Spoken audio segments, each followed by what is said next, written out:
Hi kids, welcome you all to Let's Crack CBSE 9th and 10th, and today I am here to discuss some of the important points which should be noted as far as your sample papers of 2021 is concerned. Okay, so sample paper जो है 2021 का वो already release हो चुका है. Now what are the things you should basically take care of when you are preparing for your board exams as far as sample paper is concerned? So this is going to be a very short video जहाँ पे मैं आपको कुछ important points ध्यान देने लायक जो है वो बताने वाली हूँ. So without any delay, let's start with my introduction first. I am Rashmi Singh and RSYT is my code. जब आप ये code use करते हो आपको मिलता है 10% discount on Unacademy. So with taking the Unacademy subscription, by taking the subscription you can basically fast track your preparations and you can prepare all the subjects in just one subscription. आपको सिर्फ download करना है ये app, CBSE class 10 select करना है manage गोल में और get subscription पे क्लिक करना है. Then you can go for any of these plans whichever is suitable for you, वो आप ले सकते हो. RSYT कोड यूज़ करोगे तो आपको मिलेगा 10% डिस्काउंट. येस किड्स, तो ऐसे कौन कौन सी चीज़ें हैं जो एक्चुअली में सैम्पल पेपर को देख करके हमें ध्यान में रखने लायक जो चीज़ें हैं वो ये हैं बच्चों. देखो, सबसे पहले जो सैम्पल पेपर है आपका सोशल साइंस का, उसका जो पेपर पैटर्न है वो चेंज हो चुका है और एक मैं ऑलरेडी वीडियो जो है इस पेपर पैटर्न से रिलेटेड बना चुकी हूँ, तो आप वो वीडियो ज़रूर देख लें because I am not going to discuss the paper pattern over here in very detail.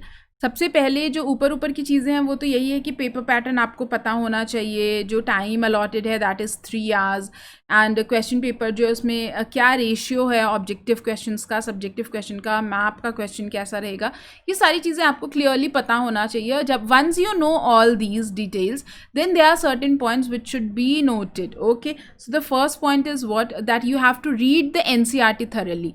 अगर आप लोगों ने सैम्पल क्वेश्चन पेपर देखा है, ठीक है, तो आपको देख करके समझ में आ गया होगा कि there were certain questions which were very difficult and there were certain questions which was like child's paper, it was like piece of cake. Okay, तो जो क्वेश्चन बिल्कुल पीस ऑफ केक टाइप्स हैं, ईजी हैं, उसके लिए तो अगर आपने सिर्फ वीडियो लेक्चर्स देख लिए या फिर अगर मैं बात करूं ज्योग्राफी की या इकोनॉमिक्स की, अगर आपको कॉन्सेप्ट्स क्लियर हैं then it is very easy for you to solve. But अगर मैं हिस्ट्री की बात करूं तो आपको NCERT सच में बहुत अच्छे से रीड करनी पड़ेगी बिकॉज आपने फर्स्ट क्वेश्चन ही देखा होगा, काफ़ी कंफ्यूजिंग क्वेश्चन था, है ना.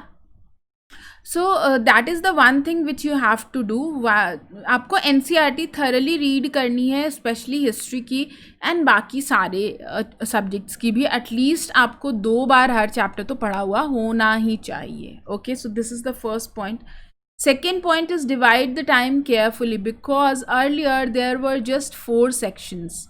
Okay, अभी जो है आपका सेक्शन जो है वो 5 सेक्शंस बन चुका है, जिसमें से आई वुड से कि चलो जो सेक्शन डी है वो ऑब्जेक्टिव टाइप ही हैं. 16 MCQs अलग से हैं आपके सेक्शन डी के अंदर एंड ये सोर्स बेस्ड क्वेश्चन है. एंड वी हैव सीन कि हिस्ट्री का, देन ज्योग्राफी का, पॉलिटिकल साइंस का एंड इकोनॉमिक्स का सब पे एक एक पैराग्राफ दिया हुआ था और 4 आपके MCQ जो हैं वो सेक्शन डी के अंदर दिए हुए थे. सो ओवरऑल वैसे तो पेपर में बोलने को देखो 32 क्वेश्चन है, लेकिन जब आप ये सबको ऐड अप कर दोगे तो there will be like around 45 question, late is 44 question है. ठीक है, तो आपको टाइम बहुत केयरफुली डिवाइड करना पड़ेगा बच्चों, अदरवाइज आपका पेपर जो है वो एंड में रह जाएगा. You will not be able to attempt all the question. So that is one thing really important. Divide the time carefully. Now, how will you be able to divide the time carefully?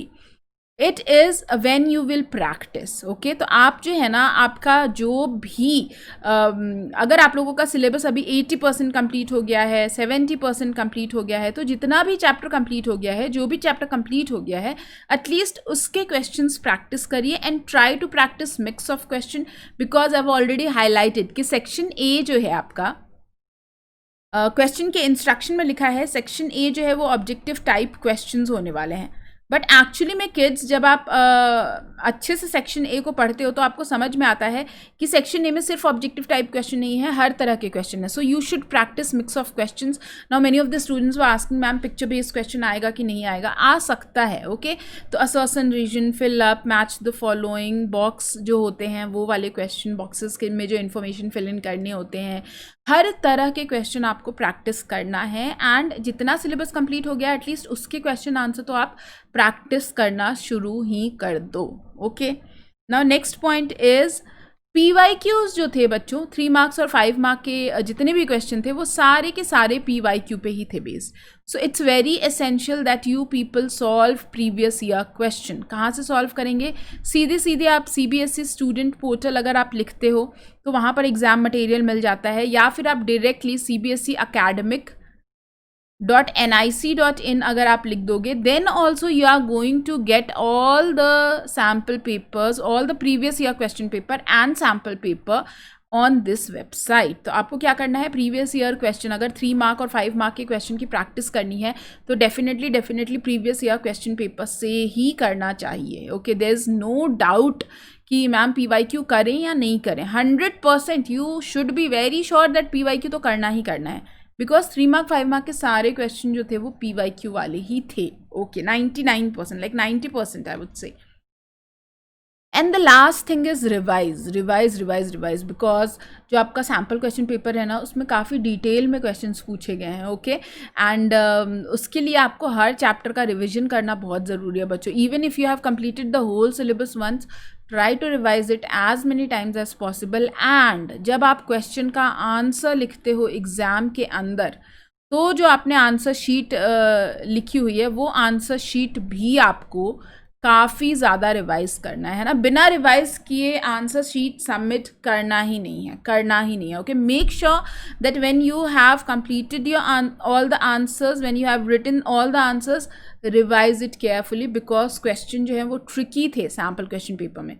तो जब tricky question होते हैं ना तो confusion बहुत ज़्यादा होता है, गलत होने के चांसेस बहुत ज़्यादा होते हैं. So read the question paper carefully, divide your time carefully, and then revise whatever you have written in the answer sheet.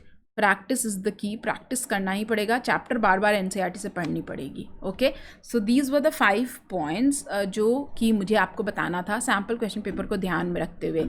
NCERT read करना ही करना है. Okay, then you need to divide your time carefully, practice mix of the questions, and then kids आपको revise करना है. and obviously आपके जितने भी PYQ हैं वो तो करने ही करने हैं. स्पेशली 3 मार्क्स और 5 मार्क्स के जो PYQ के क्वेश्चन हैं वो डेफिनेटली आपको करने हैं. लगभग आई वुड से एटलीस्ट 2011-12 से स्टार्ट करो, 2020 तक का कर लो. ओके, नहीं कर सकते तो 2015 से स्टार्ट कर लो और 2020 तक के 3 मार्क्स और 5 मार्क्स के क्वेश्चन कर लो. Okay, so this is all I wanted to share with you all, because I thought कि ये थोड़ा सा आपको गाइड कर देगा आपके प्रेपरेशंस में. Okay kids, so if you have any queries, if you want to get any notification of my lectures, go and follow this Telegram ID. Description box में इसका लिंक दिया हुआ है. और अगर वीडियो आपको समझ में आया, अच्छा लगा है तो प्लीज़ एक लाइक ज़रूर कर देना, because this is the only way I can understand that you people are being helped by my lectures. Okay, and RSYD code use कर लो, इससे भी पता चलता है that you people are supporting us. And other than that kids, as I always say, sanitize, like, share, subscribe. Thank you so much.